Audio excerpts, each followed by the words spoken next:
Welcome to Hope and Heresy, Life on the Religious Left, where we wrestle with contemporary issues using history and theology as our guides.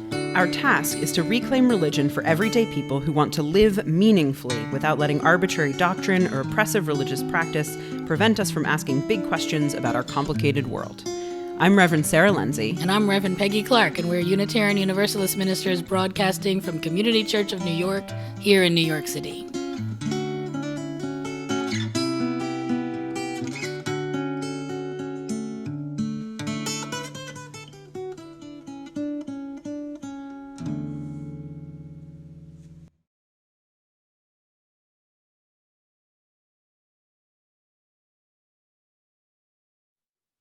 Hi, Peggy.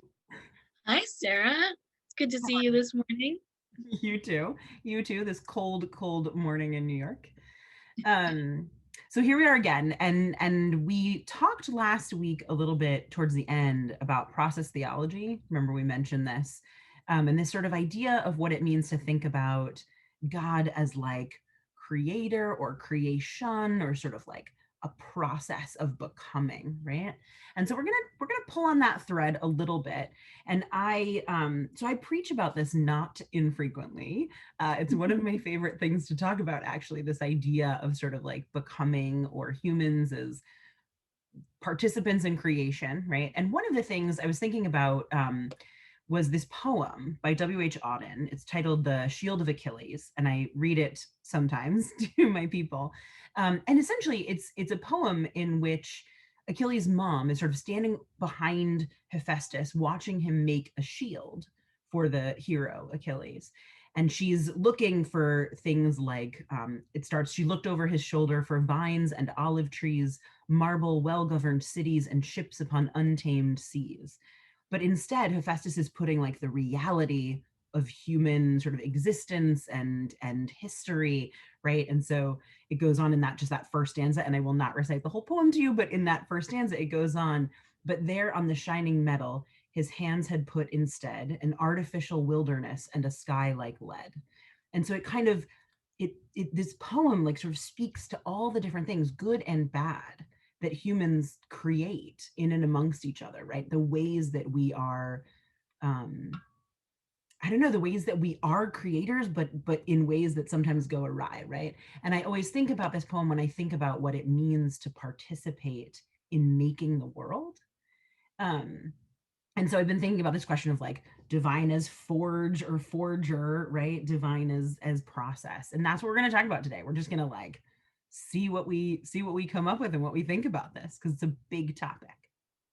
Well, and the idea of divine as creator for, the peoples of the world, for, since we were peoples, we've been asking this big question about like, how did the world come into being? But today we're really talking about smaller ways that we are co-creators of the world, not why are there trees, but how is it that we cultivate gardens? I mean, how all of the ways that the divine creative spark is part of what it means to be human, because we are creators of a lot of things, right? We're creators of families, we're creators of organizations, of justice, we create all kinds of things.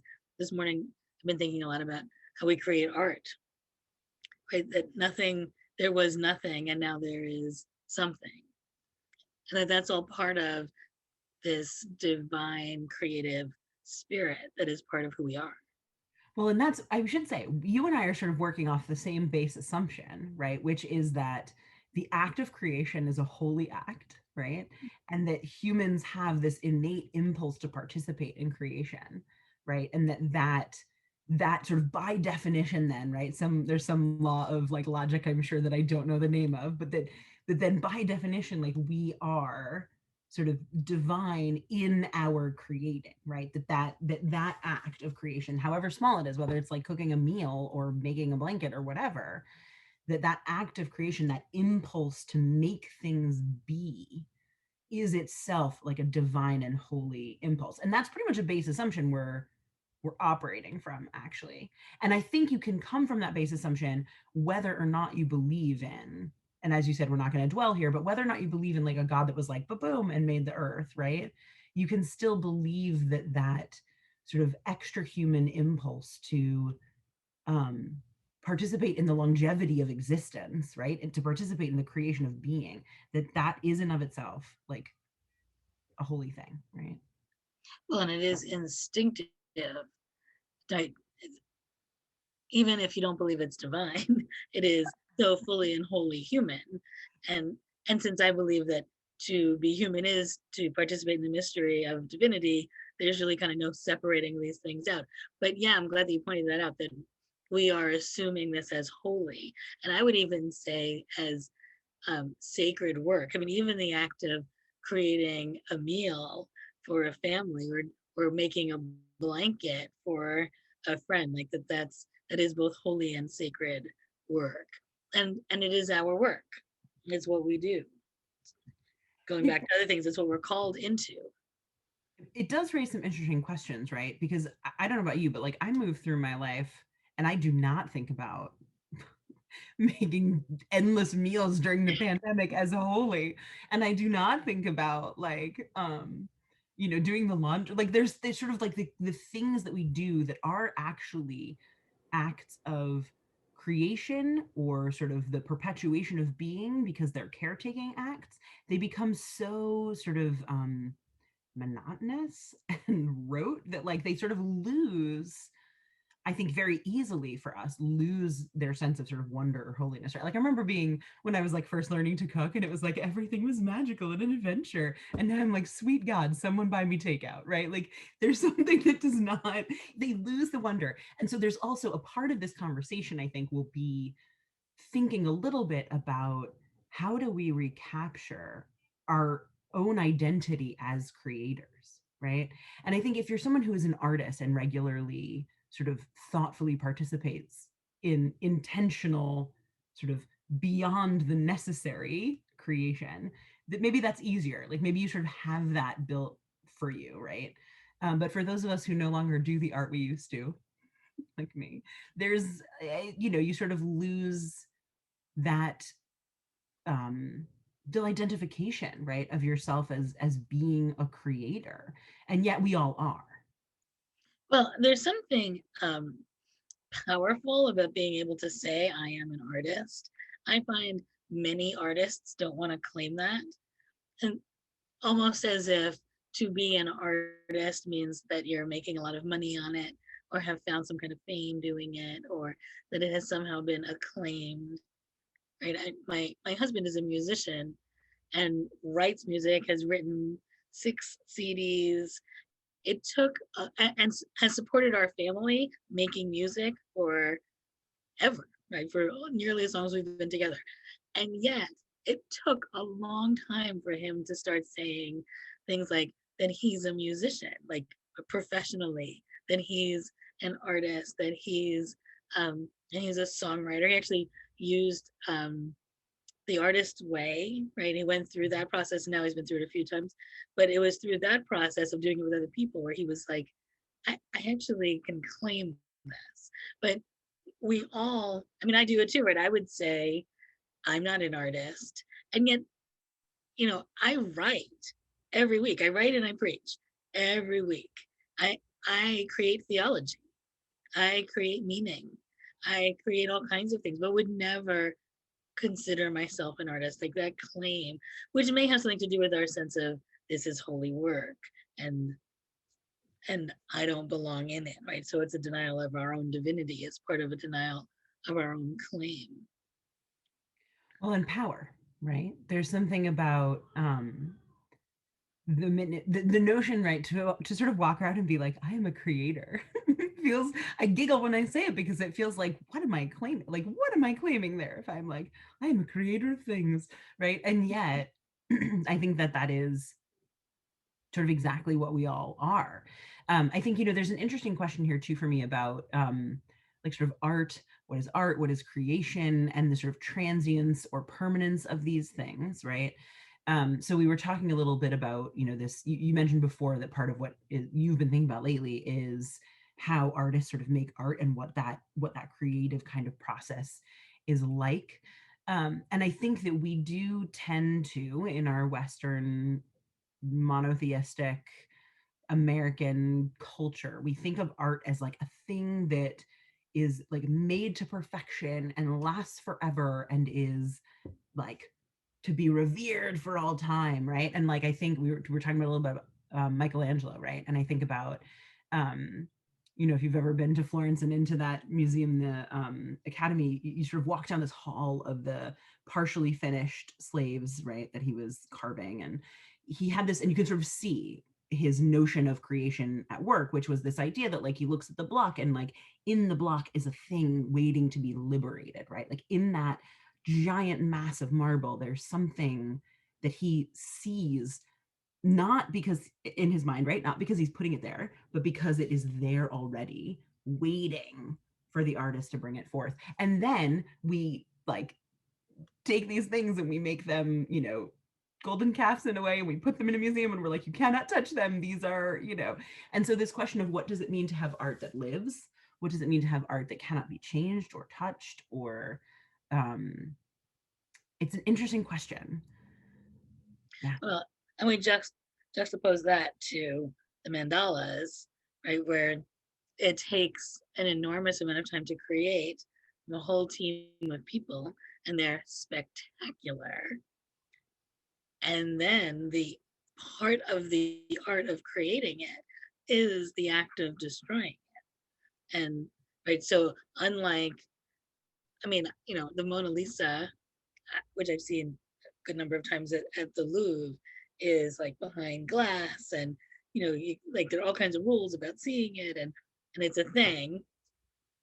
Unlike, you know, and then a mandala that is just swept away and released and let go, and the ways that that for me, on the one hand, is sort of horrifying, right? Because I want to hold on to it, and on the other hand, it creates the possibility of something new, like what's next, so that for each of us to be the creator and the destroyer, and that we become the destroyer so we can become the creator again.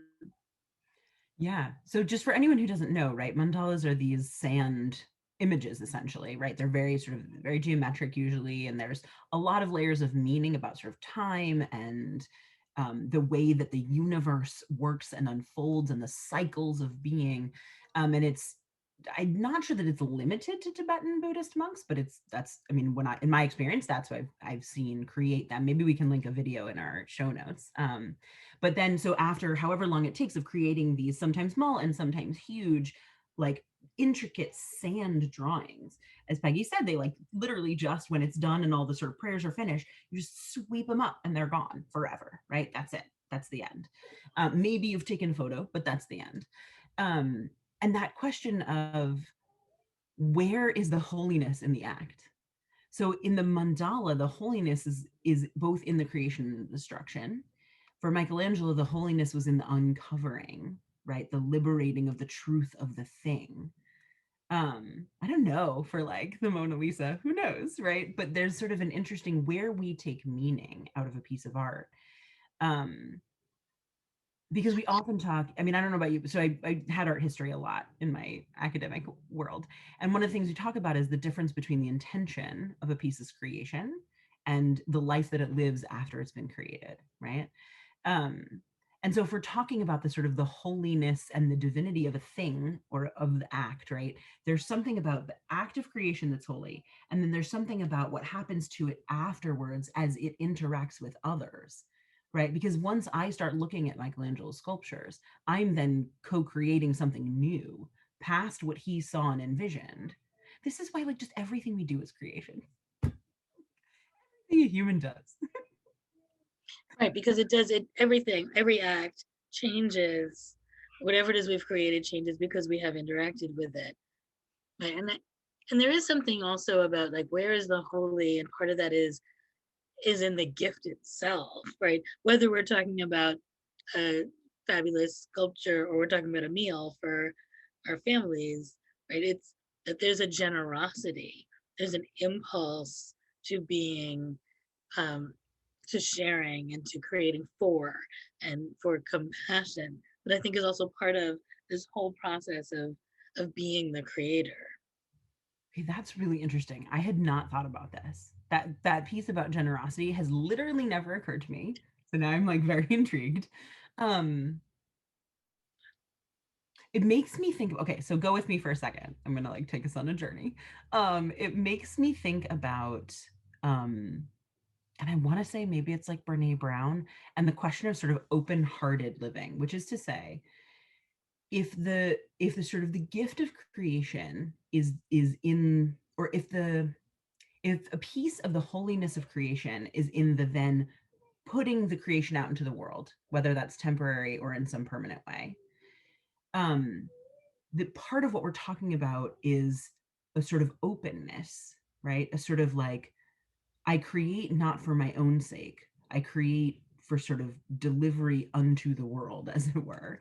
And that then extends past the creation of physical things and into the creation of relationships, conversation, that sort of across the board, anywhere where you can do a thing that is generosity and open heartedness, you're then creating something sort of holy in the giving of this. Does it make any sense?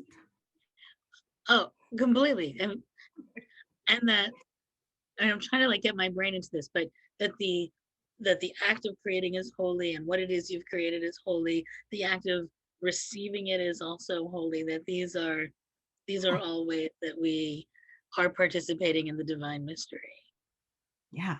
Yeah. So okay, so then I go back to one of the like most formative books for me in my undergraduate time was this book by Paul Tillich, The Courage to Be. Have we talked about this book ever? um like to the point where I was in like a first year class in seminary and they were talking about the books we were going to read, and the professor was like, has anyone ever read The Courage to Be? And I like raised my hand and he was like, well, and I was like, it's why I'm here. Like it literally is what like sent me off to seminary, right? And it's because what I took from it, this could be like the totally wrong interpretation of the book, but what I read in it, right, was this idea of what is that my participation in the Holy Mystery is in large part about my discovering who I actually am and living that honestly in the world and inviting others to do the same. Right. So that when we're talking about the creation and the art, we're also talking about the creation of whole people, right? That like that part of my work as a being of creation is to become and to help other people become, and that all of that is the part of humanity that's sort of divine and mysterious and holy and all of that. Becoming. I just always come back to becoming. I swear to God, I preach a sermon on becoming like once every few months because it's like it just I think in part because like we're doing right now, I kind of circle and I circle and I can't quite, you know, but for it's like the heart of everything for me. Well, and I suspect it's the heart of everything for anyone who's awake. I mean, isn't that the human project? And becoming who we are, discovering our truest selves, realizing it in the world, and and then creating, love and possibility for everyone else. Yeah, it's an interesting, so I talk to my children a lot about and I talk to my congregation a lot about the sort of American, I don't use this phrase, but like American navel gazing. So I have this simultaneous feeling of like the project of humanity is to become ourselves and be whole in all our brokenness and let other people be whole in all their brokenness. And yet at the same time, the project is not to put that work above, like put my own work above all else to the point where I'm like the individualism, the selfishness, the greed like takes over, right? So there's this balance of like creation for my own sake is not enough, right? Or sort of my own becoming in isolation is not the project, right? The No, project is mutual becoming, collective becoming, and that if we ever forget that, we're like slipping straight out of divine creation and into like satanic destruction, you know. well, I'm teasing, I don't believe in Satan. the we cannot be fully actualized if we are not creating just systems. I mean, it's part of, you are not actually becoming if all you're thinking about is yourself. Narcissism is not divine. Like narcissism is the end of divinity. It's the end of the project. It's the end of being the creator, right? The creator co-creating is this act of generosity. It's about creating systems. It's about creating, gardens from which people can eat. It's not about me. It's about how I am part of us and what we are going to be together. That to me, that is the co-creation. So it is about my becoming, but only insofar as it is about how we are becoming. Collective. Yeah. Yeah, I like that, right? Like the notion of sort of um I'm planting a tree so that I can have somewhere to sit under the shade is like not enough, right? Like that there's um that the impulse has to be something, and that's where that gift piece comes in, right? Like when I make a meal and I gift it to people, or I, use it to nourish others, right? Even as I'm also nourishing myself. um but the question too of like where destruction fits in, like the not becoming or the end of becoming, right? Or sort of what is there such a thing as self-actualization, right? Like you use that phrase. I fundamentally don't believe that it's real. Like I think you can't ever get there. um in part because if you're actually committed to the process of creation, there's no end point, right? Because new information is constantly being uncovered, right? New experiences are available to have. There's sort of the idea that there's some moment when you're like done, right? And I think even about like in Buddhism, the idea of enlightenment, right? You can sort of slip in and out of it. There's not sort of a like you've reached this point and forever and always now you're just like set and it's perfect and you're good to go, right? There's sort of like there's constant sort of vigilance or meditation or just return to ways of creating that keep you tapped in. Reminds me of an early episode when we talked about like, or maybe it was just this season, my brain doesn't function well anymore. uh but we talked about like how you access a divine experience, right? And you have to cultivate it, that it doesn't, you can't just sort of be like, I'm going to let, you have to actually cultivate these things. And so you have to cultivate your own becoming in mutual, you know, I love this stuff. I get like so tangled up in my head about it, but I love it. It's like really gets me jazzed. Well, and it's also dangerous. It's dangerous for us to think like I have become, right. I am self-actualized. I am enlightened, and it's dangerous for us to project that onto other people, and to think this is, that's where I'm going. That's perfect, right? This is the most spiritual person, because it doesn't exist. And I know that people have projected that kind of thing. I think probably onto you too, onto ministers, sort of as a general. People have been projecting that onto me for a long time, and every time they do, I think, oh, this is going to be so painful. And for me, like maybe for them too. But eventually, when I am clearly just human, it becomes so painful to realize there was no endpoint, there was no finalizing, nothing.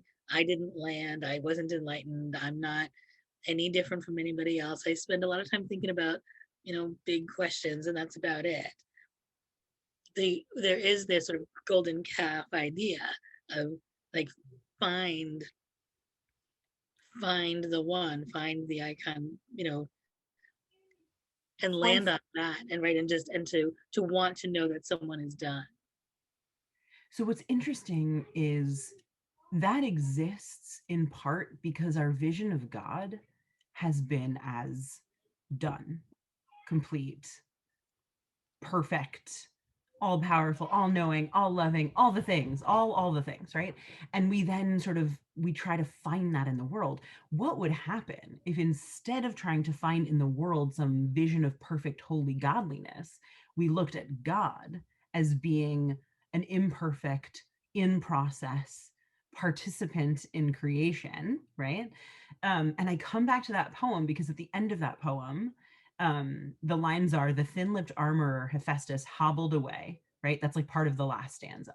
And for me, that's like, okay, so this God who has built a world on this metal shield for this hero who's not going to survive much longer, even this God is hobbling away, right, is imperfect in some vision of perfection, right? um and how would the world, if we suddenly were like, we're all creators along with the imperfect thing that exists in us and outside of us that maybe we call God or maybe we don't, right? If we got to that, how would the world change?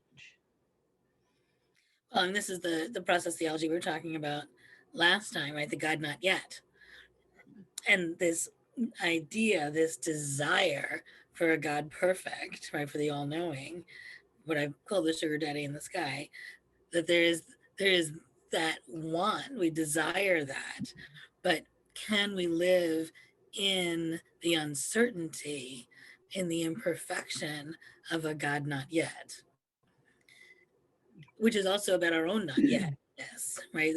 We are all in process, which is a much more complicated space to live in. And there are 1,000 reasons people don't want to live there, but it may be what's most real. So I wonder, because so I have two reactions. Like, one is really positive to that, like, God not yet phrasing, but then there's another part of me that that wants to sort of be like, but it's God not ever. And that's the even harder step to take, right? Is that, like, so I think about this a lot too. We have a lot of conversations about, like, what is beloved community, or what is the promised land, like what do those look like in practice, right? And can we ever get there? And all the time, honestly, my answer is probably not, because there will always be a step further to go. In other words, that, like, perfection is not a real thing. It's a ideal notion. So not yet has this suggestion of, like, but eventually. And in my head, I sort of feel like, no, not ever, not ever, because the process is process. And this is all very funny because I am so goals oriented, and I hate when people are like, it's all about the process. And here I am, like, theologically, it is all about the process. um but I just, the idea that we are here and all we have to do is progress far enough along to here, right? Our producer Amy reminds me, right, like, linear time, this assumes this very Western notion of linear time, right? Like, we're here, if we just get to here, then we can, like, everything will be perfect, we'll have reached the promised land, beloved community, God will be great, we'll all be perfect. And, like, that's not just, like, not a thing. And the mandalas are really useful for that, because they're all about cyclical time. And the whole notion in, certain traditions is that the world is created and goes through stages and gets destroyed and recreated, right? um Well, and it's part of our idea then about perfection and not wanting to lose it, right? So we see the David, right, and think, well, there it is perfect, and create a museum, create a building, and make sure it never ever gets touched. But then we become stagnant too, which isn't to say we should just smash all the beautiful things, but that there is a way to say sometimes you need to dismantle something so something new can be born in its place, which yeah. is so hard to do, right? The letting go is so hard. But if if you can't ever get to perfection, then we have to know we are not there now. And whatever it is that we have now is not perfect. There are things that are beautiful, and we need to know and recognize and maybe hold on to some. But then we also need to move through it and create the next beautiful thing. Well, and my sort of slightly socialist heart wants to say that's true not just of beautiful things, but whole systems, right? So it's not just the pretty statues in museums, it's also the statues out on the streets that call back to Confederate soldiers. It's also the systems of capitalism and oppression that, we sort of, we think in terms of, we just have to keep building on the thing, inching closer and closer. And sometimes you have to just throw the whole thing away, start again. And sometimes you can build, but that this notion of, like, we could go back to some golden moment in the past, or that right now things are as good as they're ever going to get, or whatever, like, that's not a lot. Got to get all that out the window, right? And this is, we've come around in a lot of our episodes this season to talking about the way that we envision God then impacts the way that we move through the world. And this is another place where that's true, that if you envision God as perfect, you're going to first of all, you're going to develop a ton of shame because you're never going to be perfect the way you envision God being. And a lot of religious traditions push a lot of shame on their people. Been thinking about this a lot lately, actually. So on the one hand, the way that you look at yourself is always going to be as lacking because you're not Jesus, you're not God, you're not some perfect, right? But it's also going to impact this notion of perfection is going to impact how you move through the rest of your world, not just sort of internally, but how you look at others and their failures and humanity, right? Or how you look at art or how you look at systems. Um, I just think it'd be like hella liberating if we could get rid of the idea of a perfect God. And see ourselves as real co-creators Yeah, in in whatever it is that's next. yeah. All right, let's make I, that happen. Let's get everybody to do that. so Real. next week we're going to be talking about, we're going to kind of wrap all this up, and it feels like all through this season we keep finding ourselves back in some of these same themes. So next week we'll be able to see if we can maybe tie it up in a little package. Or or not, because we don't have to arrive at the perfectly tied package. Just saying. Process, it's a process. Yes, but yes, I have enjoyed this chat, Peggy. It is good talking to you. You too. See you next week. Okay, bye.